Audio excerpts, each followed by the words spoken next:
have to assume that when we come back, somebody's gonna have hypothermia.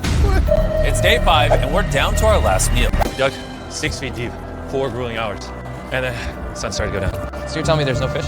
I'm telling you. We got a blizzard. There's no airplane coming. There is no rescue. We are on our own. We need to fish, but unfortunately, the snow is wet. We go out, get soaking wet. Even if we're catching fish, it just becomes extremely dangerous. That means you guys have to have hot water ready to go. Basically, like an emergency station ready. It's very dangerous. All right, let's go. What are we about to do? Catch a fish! Let's go get a fish!